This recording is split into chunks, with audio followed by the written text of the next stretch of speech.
월드맨션 구독자 여러분 안녕하십니까? 오늘 귀한 분 한 분 모시면서 우리 한국 경제 도대체 어떻게 이 어려움을 극복하고 새로운 기회를 만들어낼 수 있는지 고견을 들어볼 수 있는 시간 한번 가져보려고 합니다. 사실 제 옆자리에 앉아 계신 이 최용식 박사님은 저도 사실 워낙 다작을 하신 학자분이라서 예전에 한두 권 이미 저서를 읽은 바가 있습니다. 근데 출판사에 딱 갔더니 또 눈에 확 들어오는 표지로 이렇게 한국 경제 대전환, 저 같은 사람에겐 호기심 확 끌 수 있는 책 제목을 또 하나 출간을 해주셔서 이렇게 모시게 됐습니다. 최용식 박사님 오셨습니다. 안녕하세요. 반갑습니다. 책으로만 뵙다가 이렇게 뵈니까 또 반갑습니다. 반갑습니다. 예. 일단 박사님, 저는 뭐 박사님 다 알지만요. 모르시는 분도 있으니까 간략하게 자기소개 좀 부탁드립니다. 저는 21세기 경제학 연구소 소장이고요. 2000년부터 지금까지 사반세기 동안 소장직을 맡고 있습니다. 그리고 산업정책연구원에서 지금 연구교수로 있습니다. 네. 저희 학계라고 해야 될까요? 저희 업계에서는 굉장히 유명하신 분입니다. 왜냐하면 IMF 경제 위기를 가장 먼저 경고하신 분 중에 한 분입니다. 그리고 지금도 또 한 번의 위기 시그널이 나타나고 있다. 그래서 이번 위기는 이게 좀 겁도 납니다. 대공황급 위기다 이렇게 말씀을 하셨어요.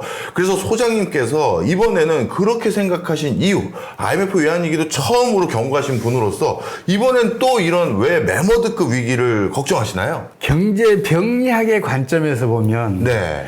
금융위기는 반복적으로 발생할 수밖에 없어요. 그리고 금융위기는 찰스 킨들버거가 금융위기 역사 700년사를 연구하고 내린 결론, 그러니까 광기, 패닉, 붕괴의 과정을 반드시 겪어요. 이 주기가 평균적으로 약 한 10년 정도 돼요. 네. 경제 상황에 따라서 길어지기도 하고 짧아지기도 하는데 10년마다 금융위기는 반복해서 벌어졌어요. 네. 세계 경제사 다 이렇게 조사해 보면. 근데 그 중에서 광기는 특히 주식이나 부동산 가격이 상승하기 시작하면 2, 3년 더 저축을 해야 그 수에 가담할 수 있는 사람들이 큰 빚을 내서 영끌족들. 네. 그래서 그 현재 수에 가담을 해요. 예. 이 얘기는 미래 수요가 현재 수요로 넘어와서 현재 수요가 합쳐지면서 수요가 배가 된다는 얘기예요. 수요가 배가 되면 가격은 폭등하고 이제 광기 현상이 벌어지는 거죠. 예. 투기 열풍이 부는 거죠. 근데 이 광기는 지속 가능성이 없어요. 왜냐면 미래 수요가 시간 이동을 해왔으니까 수요가 사라진 때가 반드시 닥치잖아요. 예. 수요 공동화된단 말이에요. 예. 수요가 공동화되면 이제 가격은 주춤주춤 떨어지기 시작하면 영끌족들은 이제 당황하기 시작하는 거죠. 예. 이게 이제 공황 상태가 벌어지는 거죠. 패닉. 예. 그러면 가격이 주춤주춤 떨어지기 시작하면 경제 내에 유동성이 수축되는 현상이 나타나고 예. 유동성 수축은 신용 창조 원리의 역과적인 신용 파괴 원리를 작동을 시켜요. 예. 그래서 신용 승수요만큼 유동성이 수축이 돼요. 예. 그러면서 붕괴가 진행이 돼요. 경제 병리학적 관점에서 보면 이처럼 금융위기는 그런 단계를 거칠 수밖에 없고 10년을 주기로 평균적으로 발생할 수밖에 없다는 결론을 내려요. 네. 근데 지금 타임이 사실은 좀 지났어요. 2009년 글로벌 금융위기가 있었잖아요. 예. 그러면 2019년, 2020년도 좀 발생을 했어야 했는데 2020년도에 코로나 사태로 전 세계가 그 늪에 빠져들면서 당시에 금융위기가 진행됐는데 그게 묻혔어요. 예. 그리고 그걸 극복하기 위해서 여러 정책들이 펼쳐지면서 금융위기가 계속해서 늦춰지고 있는 거예요.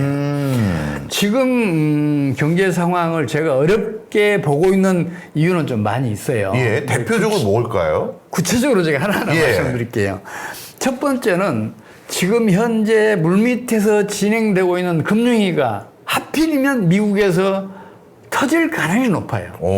미국 경제는 세계 경제의 4분의 1이에요. 그렇죠. 이런 큰 나라에서 금융위기가 터지면 이건 전 세계에 그 영향이 어느 다른 나라보다 커요. 알죠. 네. 예. 그래서 제가 첫 번째로 지금 위험한 상황이라고 지금 보고 있고 두 번째는 미국에서 금융위기가 최근에 이미 2차례 터졌었어요. 언제입니까? 2022년도와 2023년 3월 달에 터졌어요.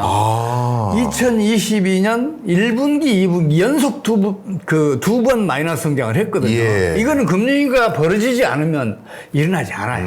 근데 금융위기가 터지니까 미국 연준을 중심으로 고금리, 예. 빅스텝, 자이언트 스텝 예. 우리 많이 들었잖아요. 예. 고금리 정책을 펼쳐요. 네. 그래서 달러 강세를 유도를 해요. 네. 고금리 강달러 정책을 펼치니까 이 금융위기가 네. 일시적으로 치유가 돼요. 이상하네요. 왜냐하면 위기를 극복하려면 금리를 낮춰야 되는 거 아니에요? 맞아요. 네. 현재의 경제가 그렇게 가르쳐요. 네.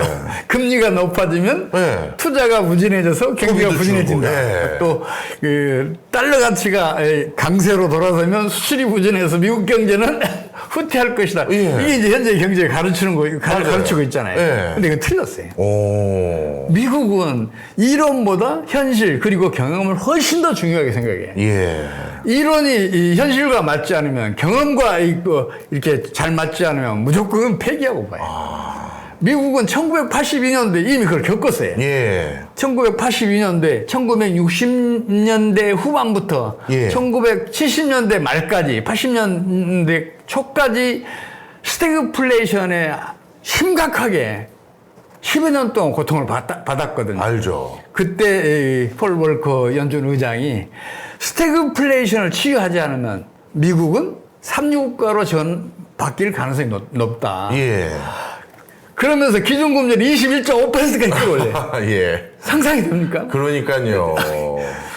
5, 6%대에도 고금리라고 난리를 쳤잖아요. 근데 기준금리가 20%. 기준. 와. 1990년 금융위기도 굉장히 심각했거든요. 예. 그때 미국의 주택 대부조합들 네. 거의 다 몰락했어요.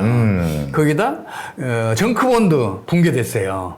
또 드럭셀이라고 리먼 브러더스에 비견할 만한 큰 금융회사가 도산을 했어요. 네. 그렇다면 금리가 아주 심각하게 진행이 돼야 되는데 예. 그때도 미국 연준과 재무부가 고금리 강달러 정책을 펼치니까 극복이 되는 거예요. 예. 그 경제 원리가 상상이 돼요? 그게 왜 그러냐면 간단해요. 네. 뭐냐면 고금리 정책을 펼치면 미국이 금리가 높잖아요. 네. 그럼 다른 나라 저축들이 미국으로 흘러가요. 네. 근데 이건 금액이 작아요. 네. 근데 금융자본, 저축이 수십 년간 축적된 이 금융자본들은 강달러 정책을 펼치니까 미국에 투자하면 환차익이 생기잖아요. 그렇죠. 그러니까 다른 나라에 투자했던 금융자본들이 미국으로 흘러가요. 그 바람에 미국은 유동성이 풍부해졌고 예. 풍부해진 유동성으로 신용 파기 원리의 작동을 차단한 것은 물론이고 네. 경제 활동을 활성화시켜요. 예. 생산, 투자, 고용 등을 활성화시키면서 경제가 곧바로 살아나요. 이해했습니다. 그러니까 원래 교과서에서는 금리를 낮춰야 돈값이 싸져서 투자도 하고 소비도 하고 그래서 고용도 창출돼서 경기가 살아난다 했는데 실제 현실의 국제사회에서는 국제경제에서는 오히려 미국이 고금리에다가 강달러를 해보니까 해외 자금들이 전부 미국으로 간 거군요. 미국 주식시장이 선진국 중에서 최고의 호성적을 누리고 있는 것도 그 때문이란 말이에요. 예. 근데 그때 그 경험으로 2000년도 금융위기도 굉장히 심하겠어요. 예. 심했어요. 네. 나스닥이 60%나 추락을 했어요. 전체 주가도 40%가 추락했어요. 예. 그만큼 심각하게 금융위기가 진행이 됐는데 그때는 의도적으로 고금리 강달러 정책을 펼쳐요. 예. 일본과 독일의 협조를 얻어서 고금리 강달러 정책을 펼치는데 경제가 금방 살아나요. 예. 금리가 온 것도 모르게 그냥 지나가면서 금리를 극복해내요. 또 2008년도 리먼 브러더스 파산 예. 사태 이후에 당시에 금리 격차가 예. 대공황 때 초기보다 2배나 더 컸어요. 그러니까 금리가 그만큼 심각하게 진행됐는데 이때도 고금리 강달러 정책을 펼치니까 2009년부터 경제가 금방 다시 살아나요. 이번에도 2022년도에도 고금리 강달러 정책을 펼치니까 예. 1, 2분기 연속 마이너스 성장을 하다가 예. 3분기에 성장률 3.1%로 폭등을 했고 예. 4분기에도 2.6% 성장을 해요. 그래서 그의 연간 성장률이 2.1%예요. 네. 근데 문제는 예. 그게 다른 나라에는 어떤 효과를 내겠어요? 아, 돈이 다 빨려 들어가는 거야. 금융자본을 뺏긴 나라들은 유동성이 수축이 되면서 신용 파괴 원리가 작동을 해서 경제 활동들을 수축을 시킨 거예요. 예. 전반적으로 경제가 어려워요. 선진국들 전부 다 마이너스 성장이거나 아니면 0% 성장률. 네. 그러면 미국 홀로 호황을 누릴 수 있냐? 그건 아니잖아요. 그렇죠. 세계 경제는 서로 밀접하게 연관이 돼 있잖아요. 예. 그래서 어느 한 나라만 잘 나갈 수가 없어요. 맞아요. 이게 부메랑이 돼서 반드시 타격을 입힌단 말이에요. 과거에도 그랬어요. 예. 그래서 지금 미국을 제외한 선진국 대부분은 지금 그 경기 부진이 아주 심각한데 예. 그 부메랑을 맞을 가능성이 높다. 저는 이렇게 보고 있어요. 예. 2023년도 3월 달에는 예. 그 실버게이트라는 조그만 은행이 하나 그 붕괴되면서 예. 또 실리콘밸리, 시그니처, 퍼스트 리퍼블릭, 크레딧 스위스 등등 은행들 연달아 무너지잖아요. 기억납니다. 예. 그때도 금리가 진행됐어요. 은행이 연쇄적으로 파산하는 것은 금리가 진행되지 않으면 그렇죠. 안 일어나요. 예. 근데 그때는 예금 전액 보장. 미국이 근데 파격적인 조치를 했죠. 그럼요. 예. 이거 아주 위험한 정책이거든요. 오. 왜냐하면 당시에 예금을 보장하는 그 기금이 1,800억 달러에 불과해요. 근데 예금 전체 총액은 20조 달러가 넘어가요. 이야. 만약에 뱅크런이 다른 은행으로 파산했으면 예. 미국 경제는 그냥 붕괴돼야 돼. 예. 근데 다행히 다른 은행들로 뱅크런이 전염되는 걸 차단해내요. 예. 거기에 또 연준이 엄청난 규모로 공급을 해서 그 금융위기를 차단해냈어요. 예. 근데 이렇게 그 대증요법으로 계속 처방을 하게 되면 이게 나중에 문제가 될 수가 있어요. 아까 말씀하셨던 약발이 안 들을 뿐만 아니라 이제 전염병이 질병이 옆으로 퍼지고 만성 질환이 된다. 그거군요. 아이, 그럼요. 그 다음에는 지금 제가 가장 심각하게 보고 있는 게 미국 주식시장의 거품이 지나치게 부풀어 있다고 저는 보고 있어요. 예.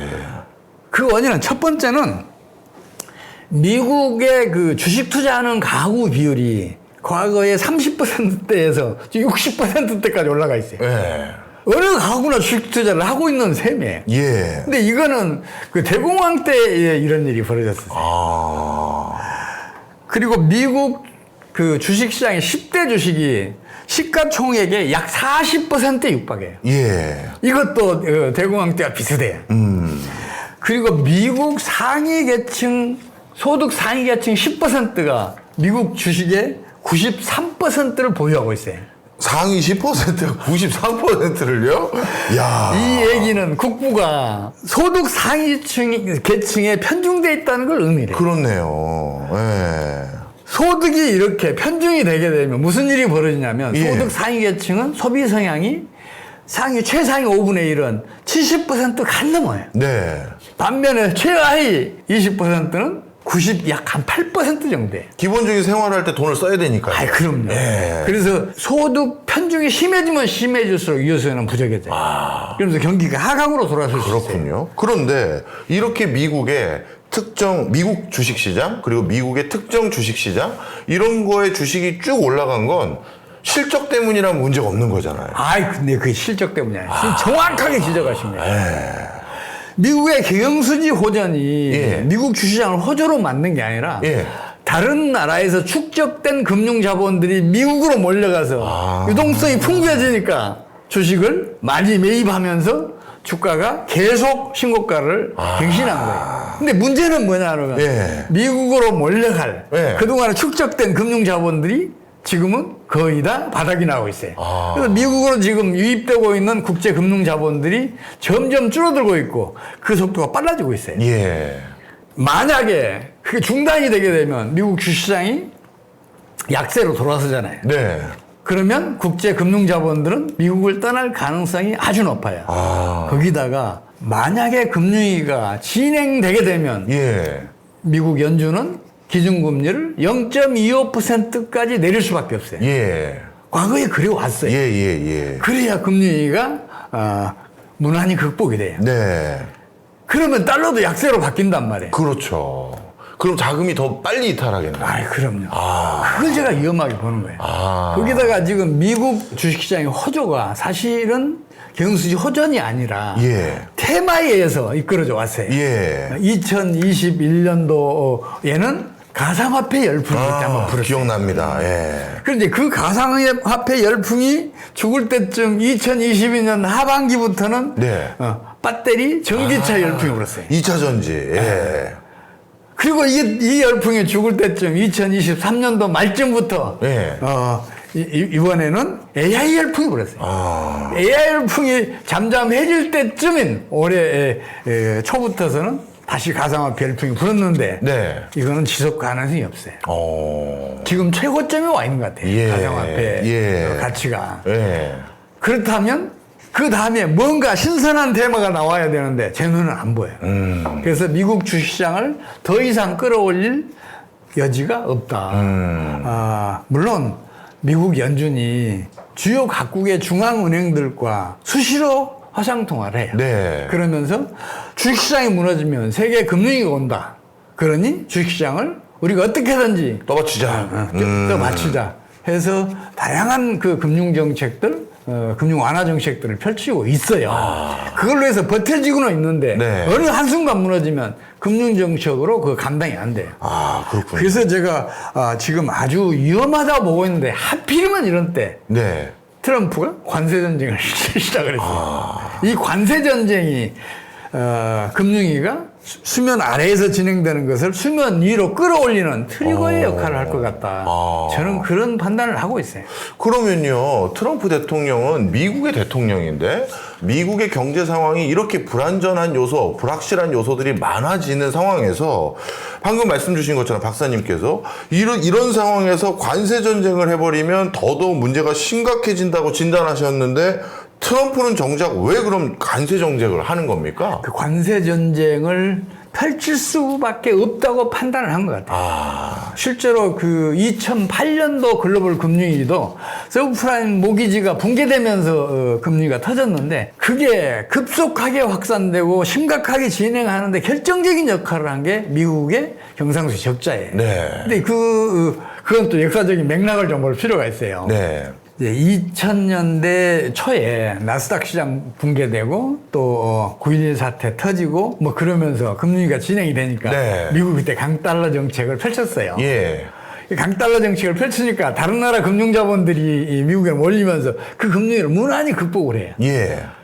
근데 그 금융위기가 다시 일어나면 안 되잖아요. 그렇죠. 더 확산되면 안 되니까 그렇죠. 강달러 정책을 꾸준히 펼쳐요. 예. 그래서 당시에 경상수지 적자가 계속해서 악화됐어요. 경상수지 적자가 커졌다는 얘기는 달러가 세계 경제에 그만큼 추가로 공급됐다는 얘기 아니에요. 그렇죠. 이 달러가 약세로 전환이 돼요. 예. 달러가 약세로 전환되자마자 미국에 투자됐던 국제 금융자본들이 판차손을 입으니까 바로 미국을 이탈하는 거예요. 예. 그러면서 미국 내 유동성이 수축이 되면서 신용 파괴를 작동을 시켰고 예. 신용 파괴 원리에 따른 신용 그 승수배만큼 통화가 줄어드니까 예. 미국 경제가 축소 재생산에 악순환에 들어갔어요. 그러면서 2008년도 말에 글로벌 금리가 터졌던 거거든요. 예. 물론 당시에 연준과 미국 재무부가 시적절하게 바로 그걸 차단하기 위해서 열심히 노력해요. 예. 그러니까 대공황 이래 가장 심각했던 글로벌 금융위기고 경기 침체도 가장 심했지만 그래도 그 금융위기의 심각성에 비해서는 경기 후퇴의 깊이도 얕았고 네. 또 길이도 짧았어요. 예. 거기에 결정적인 역할을 하는 게 미국 연준과 미국 재무부의 경제 정책이에요. 예, 그런 일이 이번에도 벌어질 걸로 지금 그 트럼프 행정부에서는 판단을 한 것 같아요. 그래서 어떻게든지 경상수지 적자를 줄여보자. 네. 이렇게 했는데 그러니까 다른 나라의 통화 가치가 상승될 수 있도록 압력을 계속 줬었는데 예. 특히 일본하고 중국에 강하게 압박을 가했었는데 예. 그게 결국은 환율 분쟁으로 터져요. 2010년도에는 중국과 심각하게 환율 분쟁이 생겼었고 네. 근데 미국이 아무리 강하게 압박을 해도 중국의 위안화, 일본의 엔화 가치는 좀처럼 올라가지 않고 화폐 가치가 달러 가치는 저평가되죠. 계속 약세를 네. 보이니까 이번엔 미국이 진짜 칼을 꺼내들어. 관세라는 칼을 네. 꺼내들어서 니들 맛 좀 봐라. 네. 이제 그렇게 해서 꺼내들었는데 이것처럼 멍청한 짓이 없어요.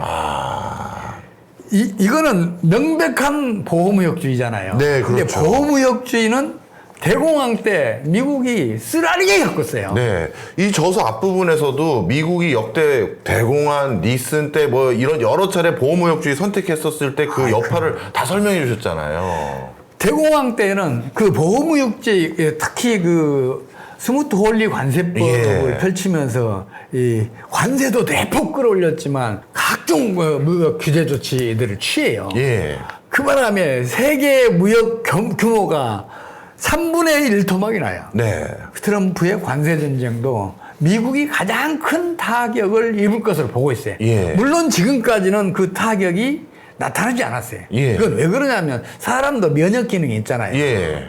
그래서 어떤 질병이 오더라도 우리 면역 기능이 그걸 이제 극복해내는 경우가 많아요. 예. 병원에 안 가도 낫는 수도 많잖아요. 예, 예. 경제에도 충격 흡수력이라는 그런 면역 기능을 가지고 있어요. 네. 이 충격 흡수력이 지속되는 기간이 일반적으로 6개월 내지 8개월부터 시작을 해서 한 1년 정도까지 유지가 돼요. 네. 그래서 한 8개월 내지 12개월 정도는 이제 어떤 충격도 크게 받지 않고 무난히 넘어가는 경향이 있는데 네. 미국의 관세 전쟁은 그 안에 멈춰질 것 같지가 않아요. 앞으로도 계속 강화됐으면 강화됐지. 네. 재미를 좀 봤잖아요. 예, 그렇죠.